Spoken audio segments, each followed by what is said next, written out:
There is nothing loud about Endrick's move to Lyon. No scandal, no falling out, no public crisis. And that's exactly why it matters right now. Most coverage will tell you what happened. Loan move, no buy option, World Cup year, risky decision. What they don't explain is why this move exists at all, or what it quietly reveals about how elite clubs treat young forwards once the spotlight fades. Today, I want to break down the part of this story nobody is really paying attention to. Not the headlines, not the surface logic, but the mechanism underneath. Because this isn't just a story about Hendrick leaving Real Madrid. It's about how development can stall without anyone failing, how trust can disappear without conflict, and why this move could shape both his career and Madrid's attacking future. By the end of this video, you'll understand the full picture, not just what happened, but why it matters and what comes next. According to reports in France, this is a paid loan worth around 1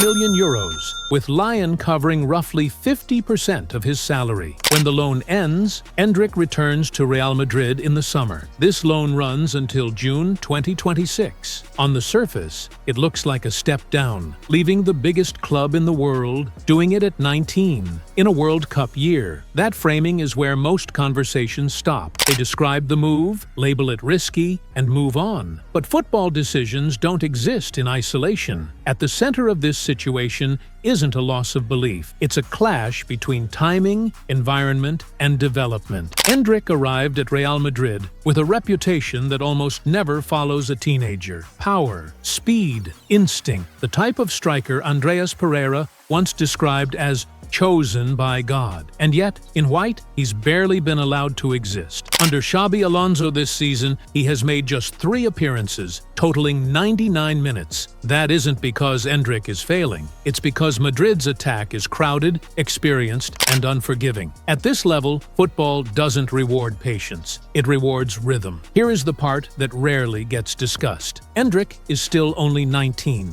Last season, he finished with 7 goals in 37 appearances across all competitions. Most reports mention that number and stop there, but the real story is inside the details. 5 of those 7 goals came in the Copa del Rey. Why does that matter? Because the Copa del Rey was the one competition where Endrick received continuity. Starts followed by starts. Minutes that connected. That isn't luck, it's development in action. This isn't a story about regression. It's a story about a striker stalling. Footballers don't develop through late cameos and isolated moments. They develop through repetition. And this is where the decision becomes clearer. Real Madrid aren't sending Endrick away because they doubt him. They're sending him away because guessing is more dangerous than waiting. This loan gives him oxygen at Lyon. It protects Madrid's long-term control, and it creates a summer return based on evidence, not hope. So the question isn't whether Endrick is good enough. The real question is why leaving Real Madrid right now quietly makes sense. Before Madrid, before Lyon, before debates about managers, systems, or minutes. Endrick's story has to be grounded in one simple truth. This was never a promise project. It was proof stacked on proof. He was born in Taguatinga, in Brazil's federal district, into instability, not structure. His father chased short-term contracts in lower league Brazilian football. His mother was unemployed and, for a period, homeless. At one point, Endrick and his siblings lived in an orphanage in São Paulo. That history matters because it explains why Endrick doesn't play football like someone discovering himself. He plays like someone carrying responsibility. For him, football was never exploration. It was survival. By the age of 4, he already played with urgency. By 8, his father began uploading his goals to YouTube. Not for branding, not for hype. It was a last attempt to be noticed. No filters, no edits, just a child overpowering defenders with balance, strength, and instinct that didn't match his age. Brazil's biggest clubs noticed immediately. São Paulo, Corinthians, Santos, all wanted him, all failed. The family couldn't afford to relocate. Doors kept opening and closing. Then Palmeiras stepped in. They didn't just sign a player, they stabilized a family. They provided housing. They gave Endrick's father a job as a janitor. And at 11 years old, Endrick entered a professional environment where expectations were real. What followed wasn't gradual development, it was domination.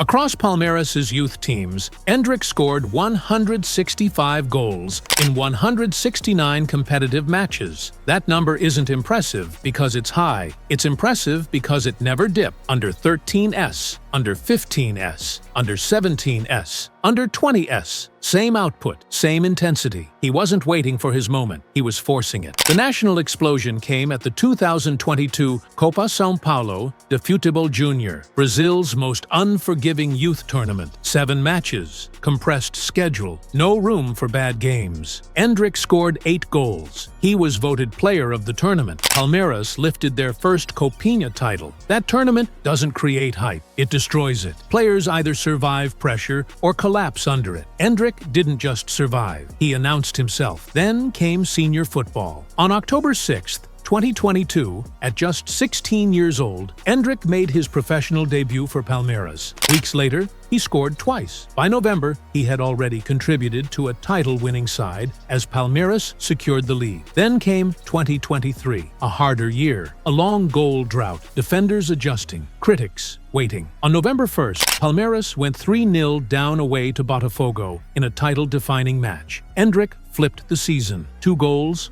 1 assist, a comeback win. Palmeiras surged. Weeks later, they lifted another Serie A title. Hendrick finished with 11 league goals before turning 18. Only Ronaldo had ever scored more at that age. He surpassed Neymar's tally. This wasn't nostalgia, it was historical positioning. In my view, this loan represents a turning point, not because it's dramatic, but because it quietly reveals how elite clubs actually think about development. Hendrick did not rise because he was protected. He rose because every environment demanded something from him, which is why what happened at Real Madrid feels so jarring. When a player forged by pressure suddenly loses rhythm, continuity, and responsibility, the issue isn't talent, it's fit. Endrick didn't fail at Real Madrid, he stalled. And that distinction matters, because when Madrid finally gave him sequences, the response was immediate. A debut goal in La Liga, a Champions League record, 5 goals in the Copa del Rey. The pattern couldn't be clearer. The competition where he received continuity is the competition where he delivered almost everything. So this loan isn't an admission of doubt, it's an admission of timing. Madrid aren't stepping away from Endrick. They're giving him the one thing his entire career proves he responds to: responsibility that repeats. And that's why, when he returns in the summer, the conversation won't be about potential anymore. It will be about certainty.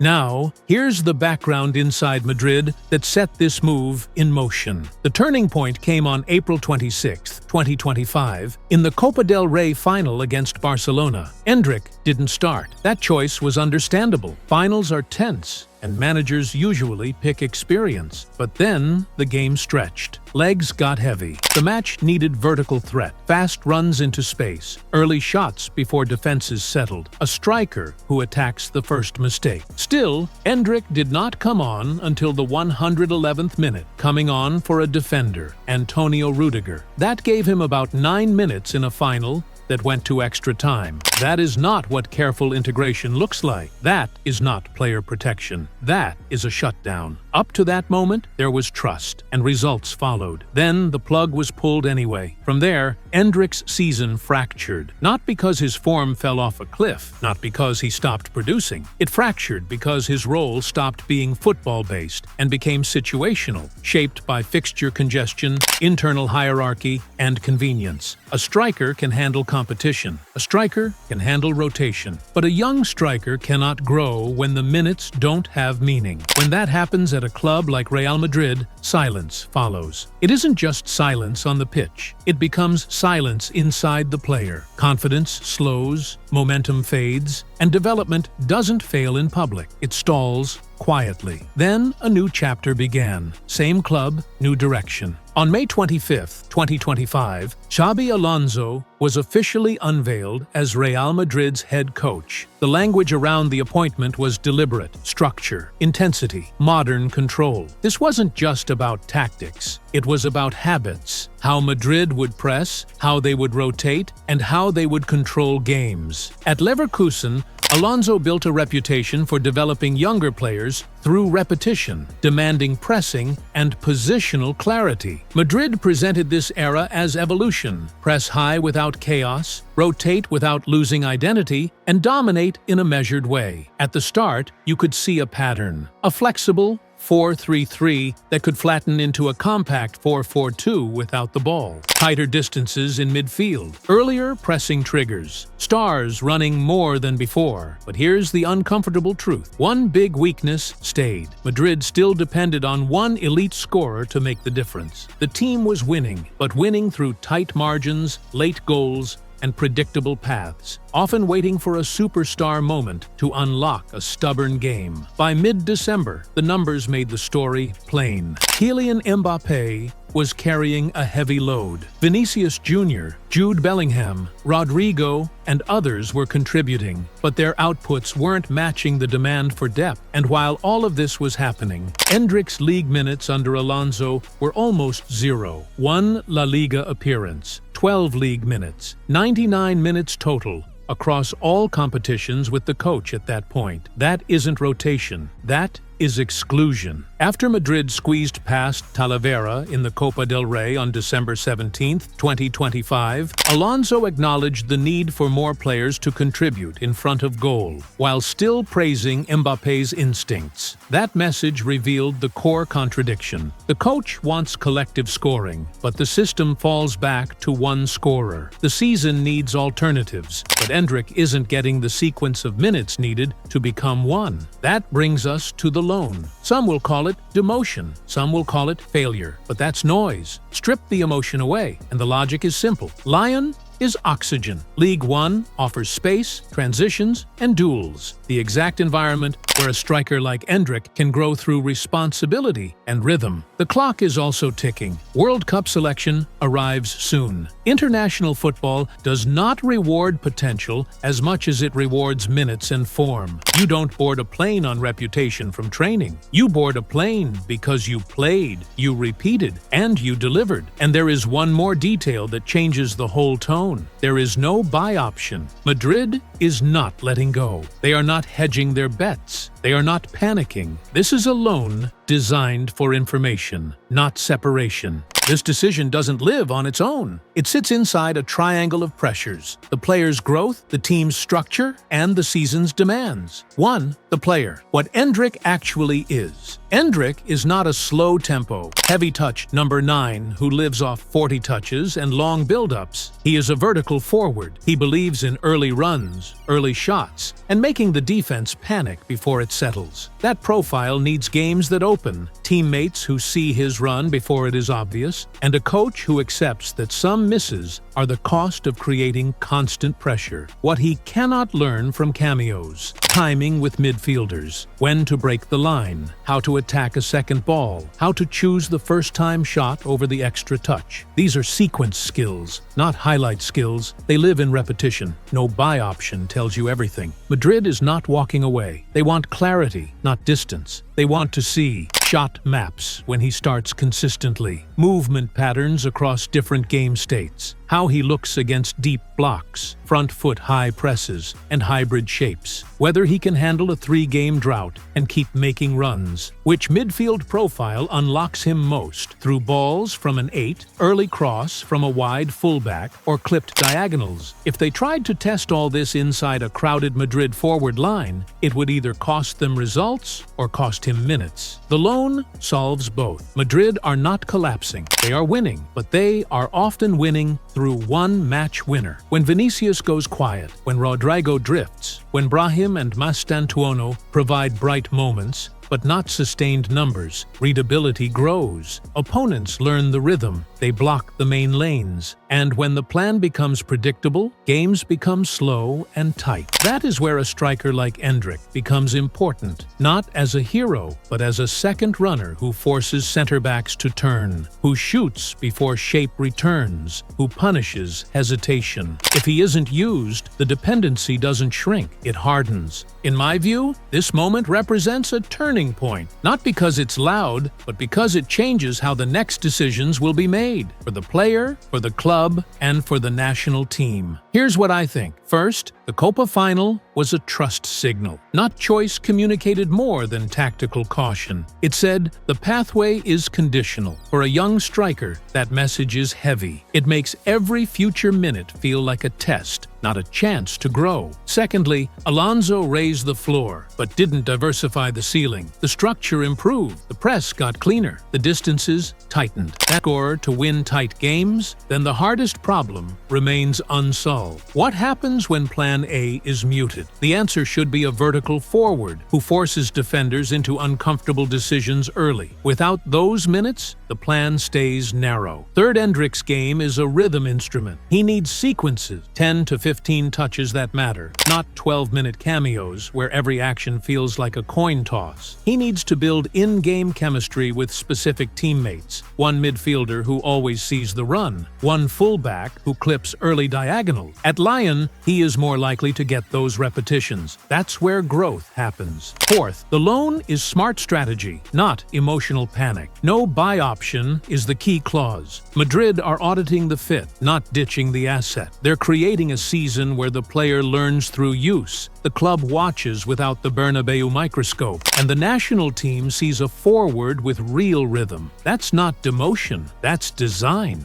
5. The biggest risk would have been staying. The risk was never, what if he leaves and struggles? The risk was, what if he stays and disappears? A striker cannot wait his way into form. He must play his way into form. Minutes beat mystique. 6. What success at Lyon looks like beyond goal. Shot locations. Most attempts should come from central lanes after channel runs, not only from long range or back-to-goal shots. Repeatable patterns. Look for the same 2 or 3 combinations every match. For example, a through pass from the right side at 8, an early diagonal from full back, a layoff, and spin move with the 10. Transition threat. Do opponents start defending deeper by minute 30 because he's already run in behind twice? Contribution at 0-0. Does he affect the game before it opens? A sign of maturity is creating danger while the match is still balanced. Resilience. How does he respond to a mini drought? Does he keep shooting early? Does he still press? Does he still run? Team behavior. Do Lyon midfielders start looking vertical sooner because they trust his run? 7. The fair warning on fit. If Lyon slow the game down too much, if they ask him to post up with his back to goal for long stretches, or if service becomes random crosses, he might look quieter. That would be a fit problem, not a talent problem. The plan must lean into what he is, a first-step striker who snaps games open. 8. What Madrid should do upon his return. Define his role early. Even if he's not a starter every week, he should have automatic patterns when he comes on. First ball goes to X position. First run is Y. Create certainty inside small minutes. Pair him with a reader, one midfielder who looks for him immediately on turnover. If you design that channel, you create 2 to 3 good actions per cameo, which is how impact scales. Use him as Plan A2, not Plan B. Keep the Mbappé first structure, but create secondary scoring lanes where Endrick's presence forces the defense to tilt, freeing Vinicius or the 8 for better shots. Measure him fairly. Judge him by chance creation and pressure he causes, not just by immediate goals. Strikers learn through volume before they produce variance-proof numbers. Bottom line, this loan is strategically right. It swaps uncertain waiting for useful evidence. It turns a bench into a laboratory. It protects Madrid's season while giving Hendrick the repetitions his profile demands. And most importantly, it positions the summer of 2026 to be about clarity, not debate. The signals are subtle but important. This is not about whether Hendrick can handle Real Madrid. It's about whether Real Madrid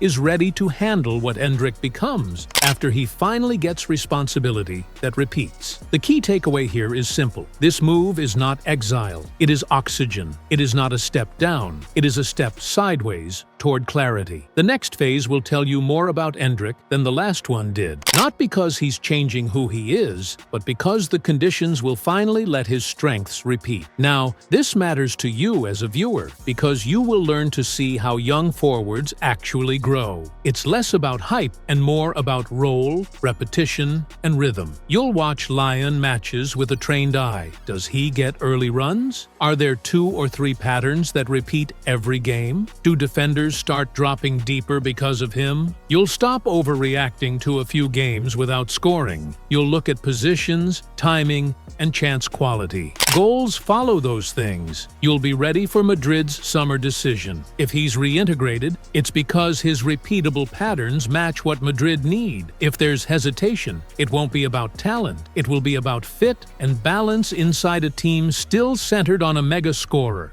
A practical checklist for watching Hendrick at Lyon. Does he get enough time to build rhythm? Are shots coming from central areas after runs between full-back and center-back? How many times per game does he receive the ball facing goal with space? Is there a midfielder who always looks for him early? Do center-backs start retreating or fouling him in transition? Does he change the game state before it breaks open? Does he keep making the right runs and the early shots? If you understand this now, future updates will make much more sense. You won't get trapped by surface-level narratives. You'll follow the mechanics of development, the details that turn potential into reliable production. This story is not over. In many ways, it's just entering the honest part. Because the boldest move a super club can make isn't always a signing or a sale. Sometimes the boldest move is a pause, a recalibration, and a decision to create space for the truth to show itself. When Endrick returns, the question won't be, is he ready for Real Madrid? The question will be, is Real Madrid ready for the version of Endrick that comes back? And that is a chapter worth watching. Run by run, chance by chance, week by week, until the answer is undeniable.